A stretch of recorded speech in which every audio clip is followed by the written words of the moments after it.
Hello दोस्तों, स्वागत है आप सभी का आपके अपने YouTube चैनल मैथ्स वाटिका में। दोस्तों मैं हूं रुपेश यादव और इस वीडियो में मैथमेटिक्स के कुछ ऐसे क्वेश्चन को देखने वाले हैं जो कि आपके एग्जाम के पॉइंट ऑफ व्यू से बहुत ही ज़्यादा इंपॉर्टेंट है। इससे पहले भी हमने इस सीरीज़ के 19 वीडियो को ऑलरेडी अपलोड कर दिया है। अगर आपने अब तक उन वीडियोज़ को नहीं देखा है तो उसे भी जरूर देखें। इस वीडियो के डिस्क्रिप्शन में कंप्लीट वीडियो का प्लेलिस्ट आपको मिल जाएगा, जिस पर क्लिक करके आप सभी वीडियोज़ को एक साथ एक्सेस कर सकते हैं। तो आइए आज के सेट की हम लोग शुरुआत कर लेते हैं। पहला क्वेश्चन आपके सामने है और जो पहला क्वेश्चन है वह आपका एज प्रॉब्लम से है, आयु संबंधी प्रश्न से है और यह एक ऐसा टॉपिक है जो कि कॉमन है मैथ और रीजनिंग दोनों में।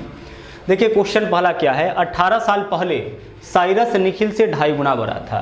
क्वेश्चन के इस लाइन से साइरस और निखिल की आयु का अनुपात निकल जाएगा। क्या बोला है साइरस के बारे में कि साइरस जो है वह निखिल से 2.5 गुना बड़ा है। तो निखिल से 2.5 गुना बड़ा है तो निखिल का आयु हम लेंगे 1, तो साइरस का आयु कितना हो जाएगा 2.5 यानी कि 2.5। देखिए साइरस निखिल से 2.5 गुना बड़ा हो गया, जिससे बोलेगा उसका आयु हम 1 लेंगे। बोलता साइरस निखिल से 2 गुना बड़ा है तो निखिल का आयु 1 तो साइरस का 2। साइरस निखिल से 5 गुना बड़ा है तो निखिल का आयु 1 तो साइरस का आयु कितना हो जाता 5। ठीक है, तो क्वेश्चन के पहले लाइन से दोनों के आयु का अनुपात निकल गया। अब यहाँ से जो अनुपात निकला है ना उसको बैलेंस फॉर्म में ले जाइए। अनुपात में अगर पॉइंट होता है तो वह बैलेंस फॉर्म में नहीं समझा जाता है, तो बैलेंस करते हैं। यहाँ से पॉइंट हटाइए, तो अगर आप यहाँ से पॉइंट हटाइएगा तो यहाँ पे 1 0 आ जाएगा, क्योंकि अनुपात का मतलब बट्टा होता है। ऊपर वाला में से पॉइंट हटाइएगा तो नीचे वाला में 1 0 आ जाएगा। अब इसको कटने वाला है तो 5 से दोनों कटेगा, 5 6 25, 5 दूना 10। दोनों को इसलिए काटे हैं चूंकि अनुपात सिंपलेस्ट फॉर्म होता है, कटने वाला वैल्यू होगा तो काटेंगे। तो यह जो आयु का अनुपात निकला है वह कब का निकला है 18 साल पहले का, यानी दोनों के कुल आयु का अनुपात, दोनों के आयु का अनुपात निकल गया कब का 18 साल पूर्व का, 18 साल पहले का। क्लियर। चलिए क्वेश्चन के पहले लाइन से दोनों के आयु का अनुपात निकल गया है 18 साल पहले का। आगे देखिए अनुपात के अलावा क्या दे रखा है, बोला है उनकी वर्तमान आयु का योग 92 वर्ष। इस बात को आप गौर से समझिएगा, साइरस और निखिल दोनों के वर्तमान आयु का योग 92 वर्ष है, यानी कि दोनों मिलकर अभी 92 साल का है। ठीक है, ध्यान से समझिएगा, साइरस और निखिल दोनों मिलकर 92 साल का है अभी। इसमें किसका आयु है, साइरस का भी आयु है और निखिल का भी आयु है। अब आप देखिए इस दोनों को अनुपात के साथ इसका कंपैरिजन करिए। यहाँ भी साइरस और निखिल के आयु का अनुपात है और यहाँ भी, यहाँ पे साइरस और निखिल के कुल आयु को दिया गया है। बट एक चीज अंतर है, अंतर क्या है कि यह 18 साल पहले का डाटा है और यह आपका वर्तमान का डाटा है। दोनों की आयु का योग 92 साल कब का है, वर्तमान का। तो यह वर्तमान का डाटा है और यह 18 साल पहले का है। तो दोनों दो अलग अलग समय का है, तो इस तरीके से क्वेश्चन आपका सोल्व नहीं होगा। हमें दोनों को एक ही समय में ले जाना पड़ेगा। तो या तो दोनों को 18 साल पहले का कर लीजिए या फिर दोनों का वर्तमान का कर लीजिए। तो जो अनुपातिक फॉर्म में होता है, अनुपात में जब का आयु रहता है तभी का आयु निकलेगा, इसको हम चेंज नहीं कर सकते हैं। तो इसी को कन्वर्ट कर लेते हैं, इसको हम 18 साल पहले में कन्वर्ट कर लेते हैं। तो दोनों मिला के 92 साल का था, कब वर्तमान में 92 साल का है, तो 18 साल पहले कितने साल का रहा होगा, तो माइनस करेंगे यहाँ से 36। आप बोलोगे कि सर 18 साल पहले बोला है तो 18 दोनों के 18 साल पहले का आयु निकालना है तो 18 माइनस करना चाहिए था, 36 क्यों, तो 36 इसलिए माइनस किए हैं क्योंकि 18 साल कम किए हैं साइरस का आयु और 18 साल निखिल का आयु, यानी कुल मिला के कितना माइनस करेंगे 36 माइनस करेंगे। दो व्यक्ति का आयु अगर कुल आयु दे रखा हो तो 2 साल पहले का आयु निकालना पड़ेगा, तो हम 4 माइनस करेंगे। पहला व्यक्ति के लिए 2 साल और दूसरे व्यक्ति के लिए 2 साल। तो 92 में से 36 माइनस करिए, 12 में से 6 माइनस करिएगा 6 हो जाएगा और 8 में से 3 माइनस करिएगा 5 हो जाएगा, यानी 56 वर्ष आयु निकला। यह 56 वर्ष आयु निकला है किसका, साइरस और निखिल का। कब का, 18 साल पहले का। चूंकि वर्तमान का दे रखा था, 18 साल पहले का निकालना था, तो माइनस किए हम लोग 36, चूंकि 2 व्यक्ति है। ठीक है, अब आगे यहाँ से देखिए, तो 18 साल पहले दोनों का कुल आयु 56, 18 साल पहले यहाँ देखिए दोनों का कुल आयु 7।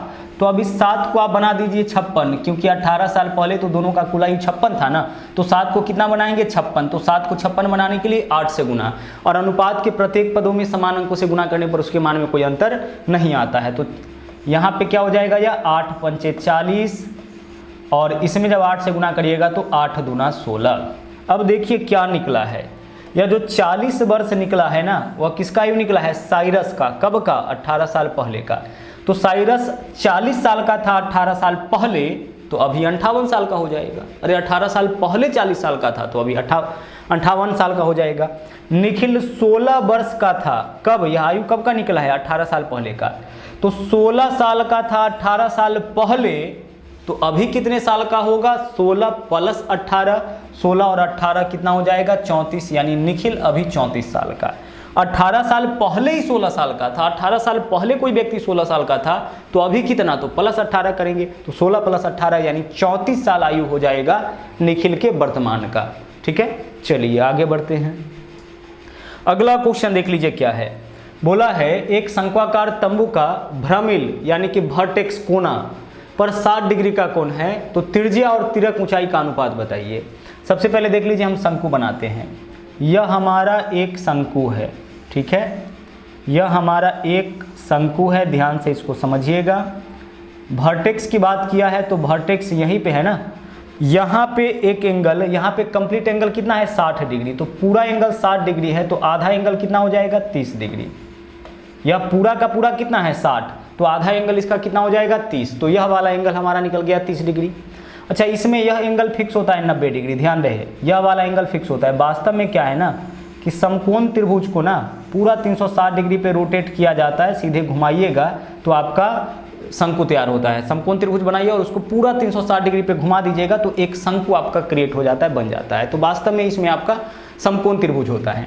तो यहाँ पे देख लीजिए, यह वाला कोण आपका कितना होता है? 90 डिग्री। एक कोण यह वाला पता चल गया 30, तो इस कोण का माप बताइए कितना होगा? 60 डिग्री।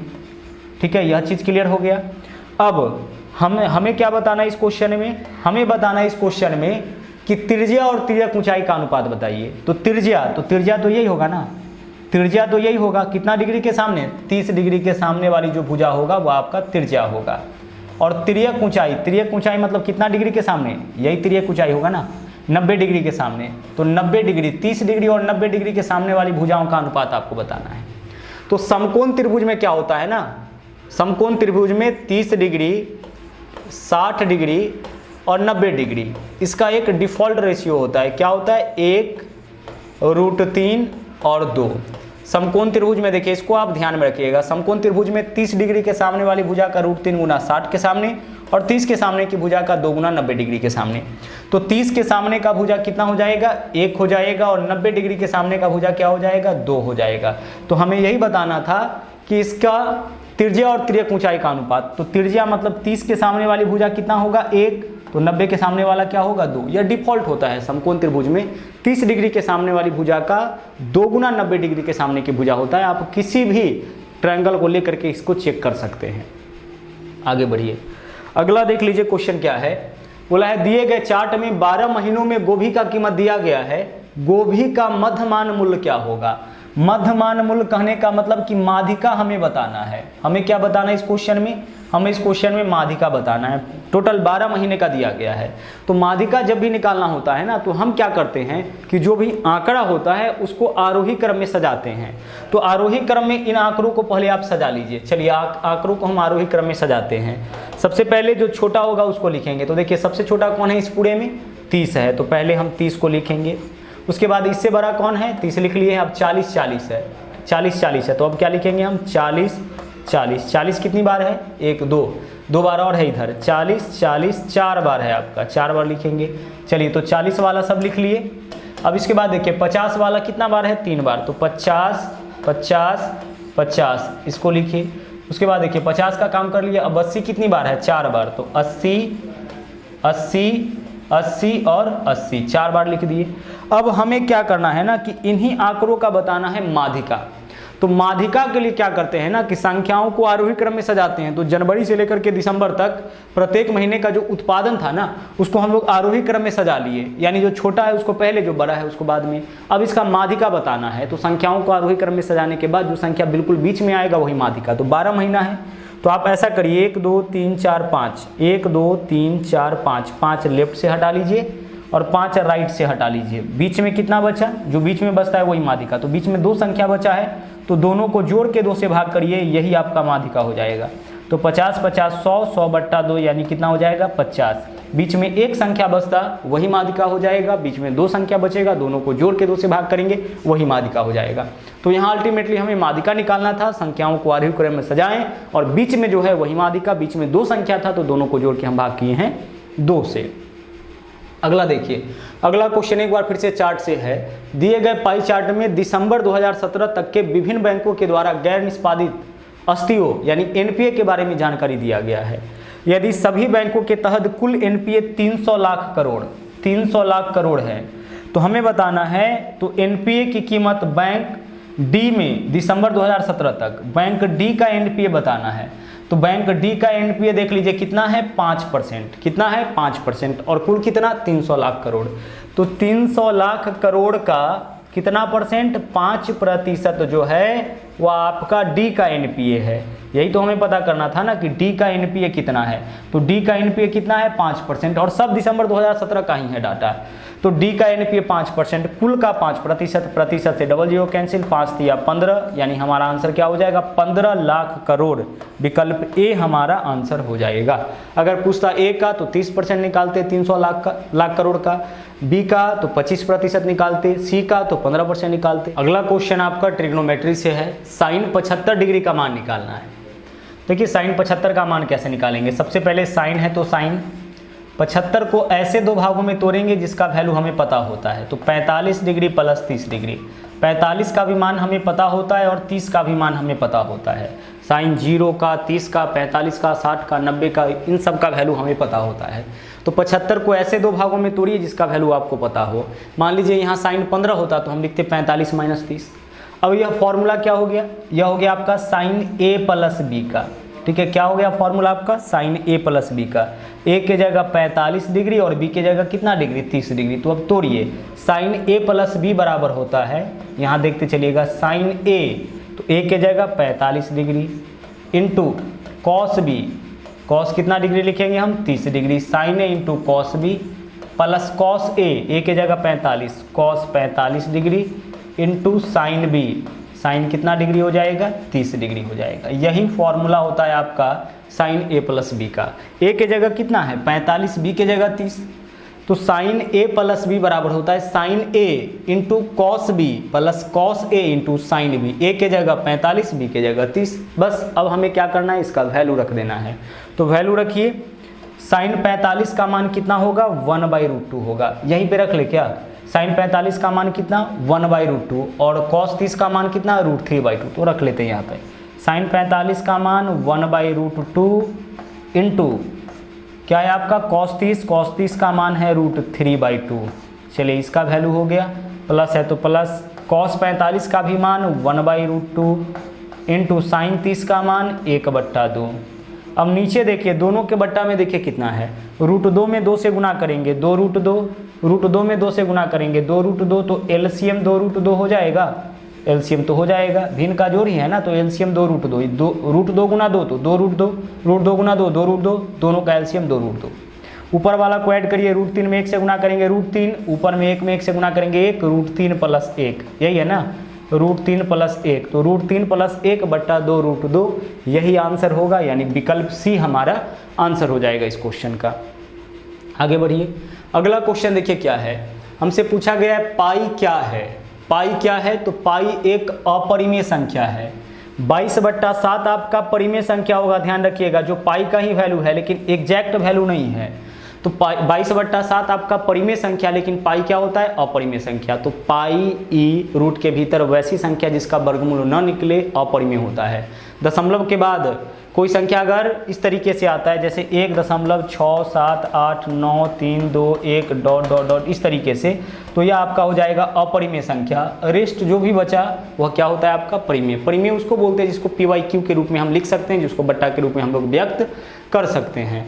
पाई के बारे में पूछा था, क्या होगा, एक अपरिमेय संख्या होगा। अगला क्वेश्चन देख लीजिए, टाइम एंड वर्क से है। बोला है 32 लोग 12 दिनों में एक दीवार बना सकते हैं। इसका मतलब काम का मात्रा क्या होगा 32 × 12। 32 लोगों के लिए कितना दिन का काम है 12 दिन का, तो काम का मात्रा यही होगा। बोला है 24 लोग जिनमें से प्रत्येक व्यक्ति की कुशलता पिछले समूह के 1/3 के बराबर है।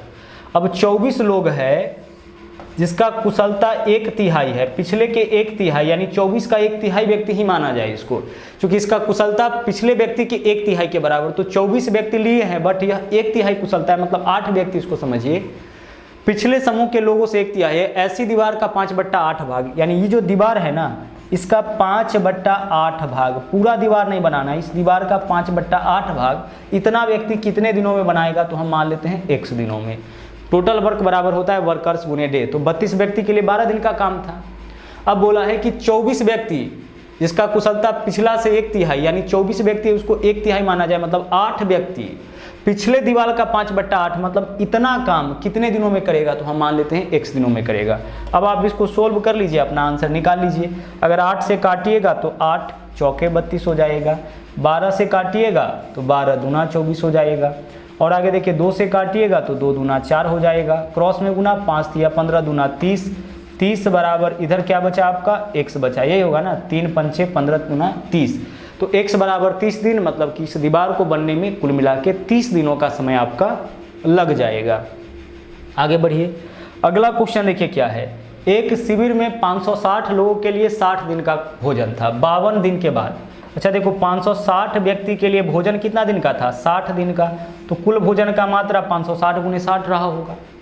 लेकिन 52 दिन के बाद, तो 560 व्यक्ति के लिए खाना था 60 दिन का, 52 दिन के बाद अब खाना कितने दिन का बचेगा, मात्र 8 दिन का, यही खाना तो बचेगा ना। खाना था 60 दिन का, लेकिन 52 दिनों के बाद अब आपके घर में 30 दिन का राशन है, 1 महीने का राशन है, तो 20 दिन के बाद कितने दिन का राशन बचेगा, 10 दिन का। तो उसी तरह से 560 व्यक्ति के लिए 60 दिन का भोजन था, लेकिन 52 दिन के बाद मात्र 8 दिन का, मतलब यही भोजन बचेगा। 400 लोग अपने घर लौट गए, अब 400 व्यक्ति लौट गया तो बचे हुए लोग के लिए, तो 560 में से 400 लोग लौट गया तो अब बचा कितना, 160 लोग। तो बचा हुआ भोजन बचे हुए लोग के लिए कितने दिनों तक चलेगा, कुल भोजन की मात्रा में लोगों की संख्या से भाग करेंगे, आंसर हमारा आ जाएगा। 0 से 0 कैंसिल, 8 से काटेंगे 8 दूना 16, 2 से काटेंगे तो 28 दूना 56, यानी हमारा आंसर क्या हो जाएगा, 28 दिन। बचा हुआ भोजन यानी कि शेष खाद्य सामग्री जो है वह बचे हुए आदमी के लिए पर्याप्त है, कितने दिनों के लिए, 28 दिनों के लिए। अगला क्वेश्चन देखिए क्या है। एक निश्चित दूरी को तय करने हेतु अपना 20% समय बचाने के लिए एक मोटर चालक अपनी गति को कितना % बढ़ाएगा। देखिए तरीका क्या है, 20% समय कम लगाना चाहता है तो 20 को ऊपर लिखिए और 100 में से घटाकर नीचे लिखिए, तो कितना हो जाएगा, 80। प्रतिशत के लिए बस गुना कर लीजिए 100 से, सोल्व करिए, 20 चौके 80, 4 से काटेंगे 25, यानी कि 25% जो है ना उस चालक को क्या करना पड़ेगा, अपनी गति को बढ़ाना पड़ेगा। ऐसे क्वेश्चन को सोल्व करने के लिए ना परसेंटेज में जो आप क्वेश्चन बनाते थे कि चीनी के मूल्य में 10% की वृद्धि, खपत में कितने % की कमी, वही मेथड यूज करेंगे। 20% समय बचाना चाहता है यानी 20% कम करना चाहता है तो डाटा का न्यूमेरिकल वैल्यू ऊपर लिखेंगे, और कमी है समय में कमी करना है तो 100 में से घटा कर नीचे परसेंटेज के लिए गुना करेंगे 100 से, यानी स्पीड कितना बढ़ाना पड़ेगा, 25%, तभी समय जो है 20% कम लगेगा। अगला देखिए, एक व्यक्ति अपनी यात्रा धारा के प्रतिकूल 16 किलोमीटर प्रति घंटा और धारा के अनुकूल 28 किलोमीटर प्रति घंटा के चाल से तय करे तो वास्तविक गति क्या होगी। तो वास्तविक गति निकालने का तरीका होता है कि धारा के दिशा में स्पीड प्लस धारा के विरुद्ध स्पीड, है ना, धारा के प्रतिकूल स्पीड प्लस धारा की दिशा में स्पीड बट्टा 2, इससे क्या निकल जाएगा, व्यक्ति का चाल निकल जाएगा। तो 28 और 6 34 और 10 44, 44 बट्टा 2 यानी कितना हो जाएगा आपका 22, तो 22 किलोमीटर प्रति घंटा चाल हो जाएगा उस व्यक्ति का। पुनः समझिएगा, धारा के विपरीत अगर चाल दे और धारा के दिशा में चाल दे, धारा के विपरीत व्यक्ति का या नाव का चाल दे और धारा के दिशा में चाल दे, और तब आपसे उस नाव का चाल पूछे, व्यक्ति का चाल पूछे, तो दोनों को जोड़ करके प्रतिकूल और अनुकूल वाला को जोड़ करके 2 से भाग करेंगे, व्यक्ति का या नाव का चाल निकलेगा। और धारा का चाल पूछता तो दोनों को घटा के 2 से हम लोग भाग कर लेते। आगे चलिए, अगला है 2000 रुपया का 8%, 8.25% वार्षिक दर से 9 मार्च 2010 से 21 मई 2010 के बीच का सन्निकट साधारण ब्याज क्या होगा। साधारण ब्याज बताना है। समय देखिए क्या है, 9 मार्च 2010 से 21 मई 2010 तक का एक डेट दिया है, एक रेंज दिया है, तो हम सबसे पहले समय निकालते हैं कि कितना दिन। 9 मार्च से आप 21 मई तक पहुँचिए तो मार्च में कितना दिन बचा हुआ है, अभी मार्च में 22 दिन और बचा हुआ है। मार्च 31 दिनों का होता है, 9 मार्च हो चुका है, मार्च में 22 दिन बचा हुआ है। अप्रैल पूरा तो अप्रैल 30 दिनों का होता है, और मई में कहाँ तक जाना है, 21 तक, प्लस 21, सबको ऐड करिए, 30 20 50 20 70, 3 73, 73 दिन हो गया, यानी हमें 73 दिन का ब्याज बताना है। 9 मार्च 2010 से 21 मई 2010 के बीच में कुल कितना दिन होगा, तो मार्च में बचा हुआ है 22 दिन, अप्रैल पूरा का पूरा यानी कि 30 दिन, और मई में 21 तारीख तक जाना है यानी कि 73 दिन। इसको आप वर्ष में कन्वर्ट करिए तो 365 से भाग करते हैं, या वर्ष में आपका कन्वर्ट हो जाएगा। 73 पंचे 365 यानी कि 1/5 साल का ब्याज हमें बताना था। इसको हम क्या किए, वर्ष में कन्वर्ट कर लिए। अब 1/5 साल का ब्याज आप निकाल लीजिए। सिंपल भी फॉर्मूला आप यूज कर सकते हैं। ब्याज बराबर मूलधन, मूलधन कितना हो गया आपका 2000, गुने समय, समय कितना 1/5 वर्ष, गुने दर, दर कितना 8.25, बट्टा में क्या लिखते हैं 100, यही तो करते हैं ना। चलिए 100 करिए, सोल्व करिए क्वेश्चन को। यहाँ देखिए पॉइंट अगर हटाते हैं तो 2 जीरो और आ जाएगा ना, आ जाएगा सर। बाकी काटिए, 3 जीरो से आपका पहले तो 3 जीरो कैंसिल करिए। इसके अलावा अगर आप 5 से काटते हैं इसको तो 5 एकम 5 हो जाएगा 3, 5 छके 30 और 5 25। अब आगे देखिए कितना हो गया 165 दुना, 165 दुना हो जाएगा आपका 5 दुना 10। अच्छा और कटेगा तो 5 से काटिए, 2 से काटिए, 2 पंचे 10 और 5 से अगर इसको काटिएगा तो 33 हो जाएगा। मतलब कि कुल मिला के ब्याज कितना हो जाएगा आपका 33 रुपये आपका ब्याज हो जाएगा, साधारण ब्याज हो जाएगा 73 दिनों का। अगला क्वेश्चन देखिए, एक त्रिभुज के भुजाओं में 1/2, 1/3 और 1/4 का अनुपात है। परिमाप 52 है तो सबसे छोटी भुजा। देखिए भुजाओं में 1/2, 1/3, 1/4 का अनुपात है, तो पहले इसको बैलेंस करिए। बैलेंस करने का तरीका क्या है कि इसके सबके नीचे वाले का एलसीएम लीजिए, तो 2 3 4 का एलसीएम कितना हो जाएगा 12। अब नीचे वाला से एलसीएम में भाग, भागफल से ऊपर वाला में गुना, तो 2 छक्के 12, पहला भुजा क्या होगा 6, 3 चौके 12, 1 में 4 से गुना करेंगे, दूसरा भुजा हो जाएगा 4, 4 तिया 12, 1 में 3 से गुना करेंगे 3, तीसरा भुजा 3 हो जाएगा। तीनों भुजाओं का अनुपात निकल जाएगा। भुजाओं में जो अनुपात दे रखा है वह आपका भिन्न के रूप में है, तो पहले इसको आप बैलेंस करिए। जब भी रेशियो भिन्न के रूप में देगा वह बैलेंस नहीं समझा जाता है, तो बैलेंस करेंगे। बैलेंस करने का तरीका नीचे वाला का एलसीएम, 2 3 4 का एलसीएम 12, प्रत्येक के नीचे वाला से एलसीएम में भाग, भागफल से ऊपर वाला में गुना, तो इस तरीके से क्या निकलेगा भुजाओं का अनुपात निकलेगा। अब दिया है इसका परिमाप 12, तो परिमाप क्या होता है तीनों भुजाओं का योग, तो तीनों भुजाओं का योग देखिए तो 52, तो यहाँ पे तीनों भुजा का योग देखिए कितना है 6 4 10 3 13, 13 को 52 बनाइए, कितना से गुना 4 से, तो जब 4 से गुना करिएगा तो एक भुजा 6 चौके 24, दूसरा 4 चौके 16, तीसरा 3 चौके 12, तीनों भुजा आपका निकल गया। जोड़ के देख लीजिए 52 हो जाएगा। बोले सबसे छोटी भुजा बताइए, तो सबसे छोटी भुजा कितना हो जाएगा 12 हो जाएगा। तो इस तरीके से आज का सेशन आपका कंप्लीट हुआ। वापस मुलाकात होगी अगले दिन फिर से एक नए सेट के साथ। थैंक यू, जय हिंद।